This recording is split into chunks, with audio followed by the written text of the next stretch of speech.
오늘 우리에게 주신 하나님의 말씀은 어제에 이어서 사도행전 9장 10절부터 합니다. 사도행전 9장 10절부터 조금 길지만 22절까지 교독하고 마지막 절 합독합니다. 9장 10절부터입니다. 그때에 다메섹에 아나니아라 하는 제자가 있더니 주께서 환상 중에 불러 이르시되 아나니아야 하시거늘 대답하되 주여 내가 여기 있나이다 하니 주께서 이르시되 일어나 집가라 하는 거리로 가서 유다의 집에서 다소 사람 말하는 사람을 찾아라. 기도하는 중이니라. 그가 아나니아라 하는 사람이 들어와서 자기에게 안수하여 다시 보게 하는 것을 보았느니라 하시거늘 아나니아가 대답하되 주여 이 사람에 대하여 내가 여러 사람에게 들었사온즉 그가 예루살렘에서 주의 성도에게 적지 않은 해를 끼쳤다 하더니 여기서도 주의 이름을 부르는 모든 사람을 결박할 권한을 대제사장들에게 받았나이다 하거늘 주께서 이르시되 가라 이 사람은 내 이름을 이방인과 임금들과 이스라엘 자손들에게 전하기 위하여 택한 나의 그릇이라. 그가 내 이름을 위하여 얼마나 고난을 받아야 할 것을 내가 그에게 보이리라 하시니 아나니아가 떠나 그 집에 들어가서 그에게 안수하여 이르되 형제 사울아 주 곧 내가 오는 길에서 나타나셨던 예수께서 나를 보내어 너로 다시 보게 하시고 성령으로 충만하게 하시나니 즉시 사울이 눈에서 빌 같은 것이 벗겨져 다시 보게 된지라 일어나 세례를 받고 전도하시니라. 사울이 다메섹에 있는 제자들과 함께 며칠 있을새 즉시로 학교당에서 예수가 하나님의 아들이심을 전파하니 듣는 사람이 다 놀라 말하되 이 사람이 예루살렘에서 이름을 부르는 사람을 멸하려던 자가 아니냐. 여기 온 것도 그들을 결박하여 대제사장들에게 끌어가고자 함이 아니냐 하더라. 다 함께요. 사울은 힘을 더 얻어 예수를 그리스도라 증언하여 다메섹에 사는 유대인들을 당혹하게 하니라. 아멘. 오늘도 실시간 유튜브를 통해서 선한 이웃의 기도의 향연 속에 새벽을 깨우는 우리 성도님들 모두에게 여호와 샬롬 하나님의 평강과 지키시는 하나님의 보호가 충만하시기를 축복합니다. 오늘 본문은 부활하신 주님을 만난 사울이 3일 동안 앞을 보지 못하다가 개인적인 생각으로는 왜 3일 동안 앞을 보지 못하겠을까? 그런데 아마 틀림없이 그랬을 거다. 제가 자신 혼자 생각하기를 아마 기도하는 사람으로 만들기 위한 3일 동안 오로지 기도에만 다른 데 전념하지 않고 오직 주님께 간구하는 기도 내용을 담지 않았겠나. 그래서 사도 바울이 되기까지 사울이 바울로 변신하는 기도였을 것이다 생각됩니다. 다메섹에 있던 아나니아에게 안수를 받게 되어서 그 시력이 회복되는데 그 후에 사울의 삶에 대한 대반전이 일어나는 것을 오늘 본문의 내용을 담고 있습니다. 11절 말씀에서 주께서 이르시되 일어나 집가라 하는 거리로 가서 유다의 집에서 다소 사람 사울이라 하는 사람을 찾아가 그가 기도하는 중이니라. 그래서 이 집가라 함은 다메섹에 있는 굉장히 통상적인 상권이 아주 빈번해서 사람들이 많이 다녔는데 옛날에 수만 명이 다녔다 하면 엄청난 붐비는 거리인데 꼬불꼬불한 길을 똑바로 세운 그 집가, 그래서 집가라고 합니다. 그 집가에 지금도 가면은 그 아나니아를 기념하는 기념교회당이 있고 아나니아의 묘소가 있다고 성지 순례한 사람들이 전하고 있습니다. 그런 그동안 주의 이름을 부르는 자들 쫓아가 색출하여 사울이죠. 핍박자의 제일 앞장에서 행사하던 자가 그 음성에 사울아 사울아 네가 어찌 날 박해하느냐, 그 음성에 하나님의 예수님의 만남을 임재하심으로 말미암아 눈부시도록 찬란한 빛 가운데서 주님을 만나고, 그래서 그런즉 누구든지 그리스도 안에 있으면, 임재에 있으면 새로운 피조물이라고 하듯이 이전 것은 지나갔으니 보라 새 것이 되었도다. 즉 과거를 묻지 말라는 것입니다. 절대적 주님의 주권으로 이제는 택함 받은 그릇이다는 말씀입니다. 완벽한 대반전입니다. 이로써 사울은 그리스도의 적대적 그 관계에서 완전한 전권 대사가 되어 감히 타인을 추종을 부록할 만큼 기쁜 소식, 즉 주님의 구원에 대한 복음 전파자로 거듭남의 역사를 이루기 위한, 이게 바로 본서 사도행전이 계속 축을 이루어가고 있는 우리 말씀입니다.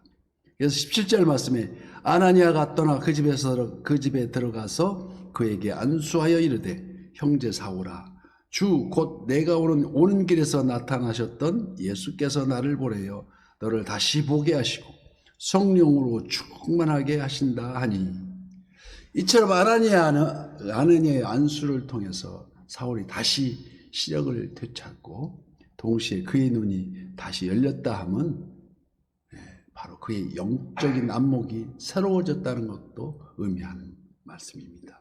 그래서 18절 말씀에 즉시 사울의 눈에서 비늘 같은 것이 벗겨져 다시 보게 된지라 일어나 세례를 받고, 우선적으로 회개에 합당한 열매를 맺어야 되는데 이런 보혈의 능력으로 죄 씻음을 상징하는 그 세례 받음으로 가름하고 있습니다. 그 세례는 유대교 율법주의에서 근거한 것이 아니고 오직 성령으로 충만함을 입은 본질적 새로움에 다시 새로워진다는 우리 새로운 피조물을 의미하고 있습니다. 그러자 즉시 사울의 눈에서 비늘 같은 것이 벗겨지고 이제는 그의 안목이 사물을 인식하는 관점이 틀어졌다는 얘기였습니다. 완전히 새로워질 뿐만 아니라 그 결과 그의 삶의 방향이 극적인 대반전을 이루어졌는데, 구약과 유대 전통의 메신저가 이제는 예수 그리스도의 복음 사역이 최정의 메신저로 자리바꿈이 이루어졌습니다. 그래서 드디어 사도 바울이 된 게 아니겠습니까? 그리하여 20절 말씀, 즉시로 각 회당에서 예수가 하나님의 아들이심을 전파하니, 이제 핍박하던 바로 사울이 하나님의 아들을 전하는 사도 바울로 변신된 겁니다.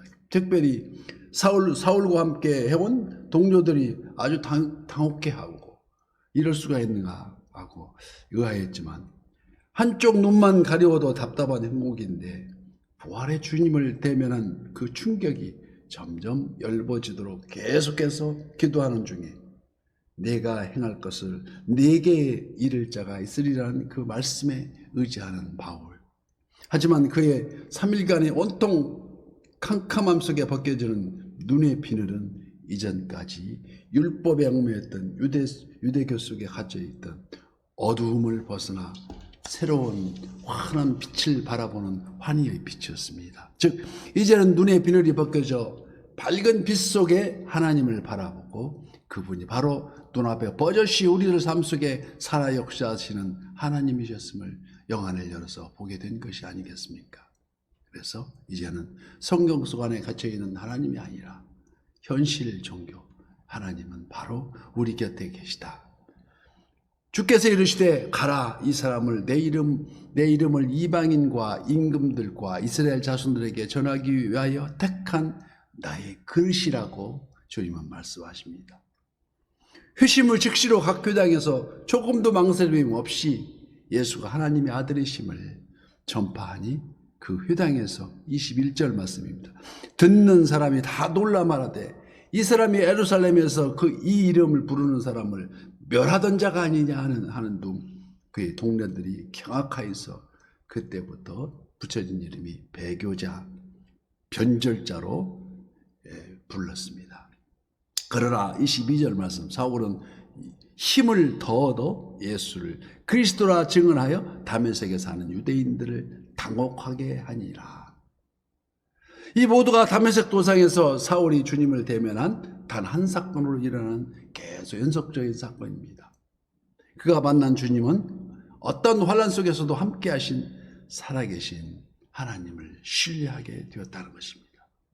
이처럼 핍박자 사울이 위대한 변신자, 변절자가 되었고 위대한 사도 중에 사도 바울로 계명을 이루었던 것입니다.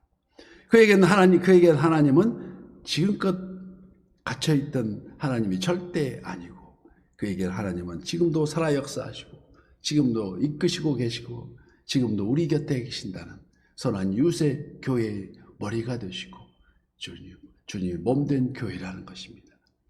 여기에서 우리가 주님의 부르심, 이 콜링에 대한 두 가지 교훈을 얻을 수 있는데, 그 첫째가 즉각적인 반응입니다. 주여 내가 여기 있나이다. 마치 이사야 선지자를 하나님이 부르실 때에 그때 내가 이르되 내가 여기 있나이다는 아주 절대 순종, 절대 반응을 뜻합니다. 두 번째가 주님은 어떤 자를 먼저 부르십니까? 기도하는 자입니다. 절대 반응과 쉬지 않는 기도예요. 그래서 기도는 사울에게 아나니아를 보내게 되었고, 그 후에 주님께서도 기도하려 나아간 사도 바울과 그 일행을 연속적으로 강변 기도처에 모인 루디아와 드디어 마주치게 하고 만나게 하는, 그리하여 그에게 임하신 성령이 소멸하지 않도록 이는 곧 함께 하시는 보혜사 성령님만이 부르심의 확증을 주신다는 말씀을 포함하고 있습니다. 우리도 교회사를 통해서 2조 말렙의 많은 믿음의 선진들이 하나님이 주신 특별한 소명에 순종하여, 특히 유정시대 때 아주 더 그 선교사들이 우리나라에 건너오셔서 이제는 우리 모두가 그 사랑의 빚진 자가 되었고, 이미 150년 거운다 다 되어갑니다. 이 땅에 뿌려진 많은 선교사들이 복음의 씨앗이 이제는 흩어진 송이송이 민들레 홀씨 되어서 점점 오늘에 이르기까지 역사하시는 하나님의 친밀한 교조 속에 바로 우리 요즘같이 낙엽이 붉게 퇴색하여 떨어지는 그 이유를 생각하면서, 그냥 눈으로 보기에는 낙엽이 때가 되어서 떨어지는 것 같다 하지만 실제로는 그 엽록소의 푸른 잎에 있던 엽록소를 전부 그 영양소를 뿌리로 다 보내주고, 이 겨울을 날기 위해서 자기는 떨어져 나간 낙엽으로 없어지는, 마치 그러한 희생이 있었기에 우리의 오늘날 우리 기독교가 있었고 앞으로도 선한 이웃이 발전할 것을 저는 확신합니다. 이를 위해서 오늘 또 모든 삶의 예배가 되는 우리 새벽을 끄는 우리 선한 이웃의 모든 지체가 되시기를 예수님 이름으로 축복합니다.